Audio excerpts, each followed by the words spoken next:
I was blown away a couple of years. One of our co-chairs, Alex Watson, she pulled a stat that showcased how rare it is to be a female-led film festival.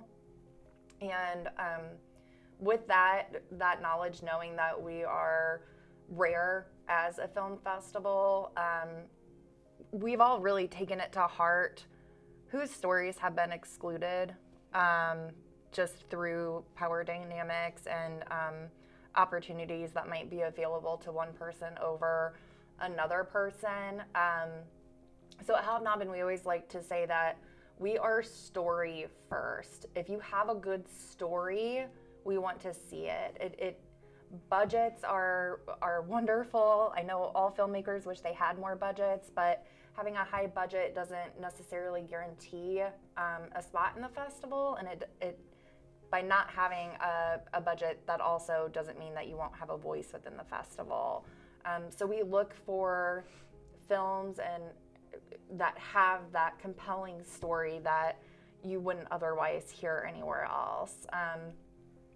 One area that we're really excited about is we actually partnered with a college in Iran, and through that partnership, they're not allowed to pay to submit to film festivals with sanctions. But we've worked with that college to have their film shown at our festival, and well, their works. Works. They're allowed to submit. We allow them to submit to the festival without cost. We also offer waivers to any filmmaker who has a financial barrier, and no questions asked. We're not going to say, okay, like tell us why. No, we just here's your waiver, and so the Iranian school isn't really good. We want to hear the story over getting a buck from a filmmaker who's trying to showcase their art. But through having that relationship, I've learned an entirely different perspective from the Middle East that I would not have otherwise gotten, because those films are so rarely shown.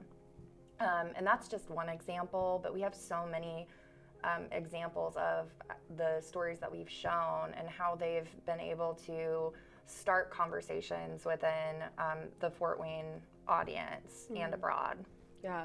I don't know who the quote is by, but I've heard that quote that's like, a world of cinema awaits you if you can just get past subtitles, like, which I feel like is so true. But there was a film Black last year, I believe it was like the Black Motherhood panel. Oh, and goodness, like also so educational for, I'm obviously not Black or a mother, so like to hear about those experiences was heartbreaking. And like, was every like film in the thing perfectly aesthetic and perfectly shot? Maybe not, but like, the story still got through. So and they stayed with you too. And they did. And that's the thing. Yeah, like hearing about those experiences, and like it's so common. Like that was heartbreaking.